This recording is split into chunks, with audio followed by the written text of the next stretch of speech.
Hello, good morning, good afternoon, good day. I'm Nancy Halpern, and I'm here with my wonderful, delightful colleague, Julian Roberts, over in the UK. Good afternoon to you, Julian. Good afternoon, good morning to you, Nancy. Good to see you again. Good to see you. So we continue marching down our uncharted path about hybrid working. And today we're going to speak about how leaders can create an effective hybrid culture within their organization. Note, no leader has ever had to do this before. So here you are, new minted or old minted leader, Columbus, or whatever you're leading. What do you think, Julian, the first steps are in a leader's or a leader's role in creating an effective hybrid culture? Well, it is a tricky one, as I keep saying. It really is. It is navigating the unknown, and I always go back to, for me, it's, and I said this before we came on, about how leaders should lead, and there's an element of you have to lead and make some stake in the ground and some sense of where you want to go, and I think that's really important. And I think but it is also important to engage your employees. And I know we had the discussion, the challenge on large organization that can be, but there's an aspect of engagement is really important. So I would always say that, get back to what you are as a business. What's your purpose? What's your mission? And then how does that fit? How does hybrid working fit within that sort of a scope, really? That's a good place to start, where I would start. Well, I'm in a very challenging mood today. You always are when you're hosting. Is that what it is? You should never let me host. It's There's a correlation. I think there is a positive or negative, depending on your view, direct correlation. I'm not sure an organization's purpose and values easily fit with what they have to design, because part of hybrid is a huge design experiment. And I think that one thing that is going to happen, no matter how effectively you lead, is that as a leader, you're going to make some people unhappy in this. And this is, every leader likes being popular, even if they say they don't care. That's not true. We all do care about being liked and being respected. And, there are people you're going to annoy on this. And I don't see how you can prevent that. So one of the things that I keep returning to is being open in your communication, that this is in some ways an iterative process. We are trying this versus, you have to have some policies, but I think it's important as a leader to show a little humility on this one, that you and your team or your organization, you don't necessarily have the right answer for this because there's no playbook for it. So I hope that some leaders can get over themselves. I mean, I get concerned when I hear big organizations, like I'll use an example here for the States. Jamie Dimon, who's CEO of Chase, and Goldman Sachs, not known traditionally as the most empathetic and warm of cultures, are just throwing to the ground this notion of empathetic leadership and saying their expectation is everyone's coming back to the office full time. So in a situation like that, would you think, if that fits indeed with the values of the organization, is that creating an effective culture? Or certainly doesn't sound hybrid, but it fits with their values.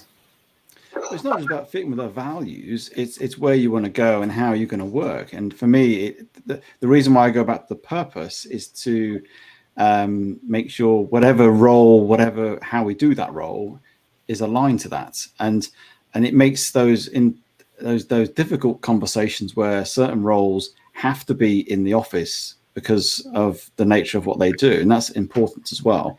And we need an element of that building towards our purpose. I guess the proof in the pudding, in some sense, of those organizations where they say, this is what we're doing, like it or lump it, they are putting themselves at risk. And there's a risk of, talent flight, risk going in terms of people going off, and because of they've been empowered, they've realized a new way of working, and it's worked. And I think that's the considerations they need to think about. And I agree with you. I think leadership this time, and it's been quite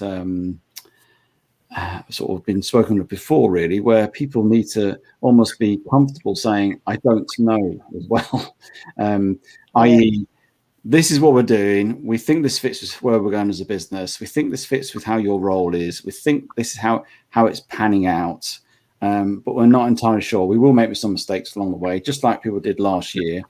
And I think it's been in that place. And those organizations that are not empathetic, I mean, crumbs, wake up to, where organizations are going now. You will lose talent, period. You will lose talent in the long term. You won't have an organization that will start to thrive or be successful. So there will be those organizations that will just say, this is what we're doing, just get over it and get on with it. And that's fine. And there'll be a short term and it'll work.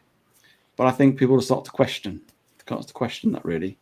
I'm not sure. I mean, although logically I would think so too, it depends how well you're compensated. And it depends if that suits your lifestyle. So just like an organization has a purpose, individuals' lives have a rhythm. And there might be people in big cities who are dying to get out of their apartments and get back to the office. There was an interesting related story over the weekend in the paper about how construction companies cannot keep up with demand for new homes in what we call the exurbs, because people are so eager to leave cities because they've realized they don't have to live in a city to work. So if you are indeed seeing a population shift, a lengthy commute from cities with people's expectations that they can work from home at least some part of the week, if not a bulk of the week, I think leaders may be very surprised at the amount of pushback they get from their people. I ran a poll, I know you participated in it, as did many others, on who should have the loudest voice when it comes to shaping hybrid culture. And 64% of respondents said employee opinion. Employee opinion. 64%, they should have the loudest voice. So I spoke to a couple of CEOs I know over the last few days, like two, all right? So I just want to be honest. And they were like a little scared about that because they were like, as a leader, I want people to feel empowered, but that doesn't mean I want them running the organization. And so how do leaders, and sorry, this, I know I was telling you the story beforehand, but I thought it was worth repeating. This reminds me of when I was getting married and we were planning the wedding, and my former husband and I sat down with my father and stepmother to talk about the wedding. And Larry suggested that we ask them their opinion so they would feel involved and inclusive and they had a voice. And I said, yeah, but what if we don't want to do what they suggest? No, that's okay. It's the asking that matters. Well, foolishly, I went along with this. And of course, they had these ideas that we didn't like at all. And so we told them pretty much flat. We were not smart enough to say, that's really interesting. Let's think, we'd really like to think about it. It's a good idea. No, big mouth here said right away, no, but that's not what we want to do. And so their opinion predictably was, why did you ask us then? And so I get a little worried when I hear about leaders doing all these surveys of what people want if they're not going to meet it even halfway.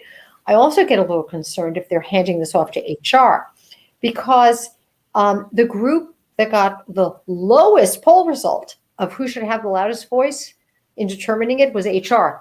2%. 2%. Wow. I know respondents thought HR can handle this. All right. So, that may be even higher than the ratings of US Congress. So that's not good either. So leaders don't think this is an HR thing. So I feel like I threw a lot of spaghetti on the wall, Julian. Was there anything there that stuck with you? You did. All I'd say, I think organizing and managing weddings is far more difficult than organizations. Probably. I really think it is. Who you're going to invite, who you're not going to invite, and who you're going to drop, and all that type of thing. And because you're inviting so-and-so, you've got to have all this. Yes, very complicated. Highly political. Highly political, yes, actually. I think you could do a masterclass on that, actually. Definitely could help people. The difficult one is about engaging people. And like you said there, where you engaged your in-laws about their contribution and then very quickly went, no, I don't like that contribution. Right. But I guess it goes back to I always say to a leader, why are you doing it? Are you genuinely wanting to know something? That's always the premise of anything, is the intent, isn't it? And so I've always said to a leader, if you genuinely want to know something, A, it'll come across that way and they'll feel that. And secondly, you'll respond accordingly. Doesn't mean you take everybody's opinion, you take a collective of that. And how you do surveys, and obviously very clever people out there, they can do it in a way that can create themes and ways of assessing things. But the important premise of that is making sure that you are genuine in your intent. And I always say that anything, if you're going to ask for feedback or contribution, take it. Just like when you do brainstorming ideas, any idea goes, well, let's throw it out there and then let's build upon it. When we do those team building sessions and trying to sort of develop teams and develop sort of ways forward and solutions, exactly the same principles apply. It doesn't mean you're going to reject everybody. It just means you're going to actually, those ideas may come in and start to shape it. But Julie, I have to jump in here. Don't you think there are some leaders in companies who feel they just have to ask, that they will appear heartless if they don't survey their population? But at the end of the day, they're like, we hit pause in this lockdown. I'm interrupting you. Please. To me, it's not about formalizing a survey. For me, it's about listening to people, and that can be done informally as well as formally. Yes, there's the surveys.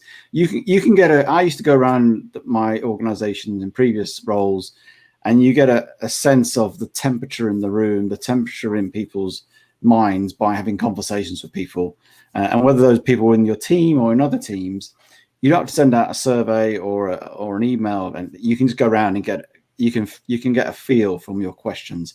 And that's why empathetic leader is really good, because then you start to focus on the people, you get down with the people, you chat with people, you're interested and engaged.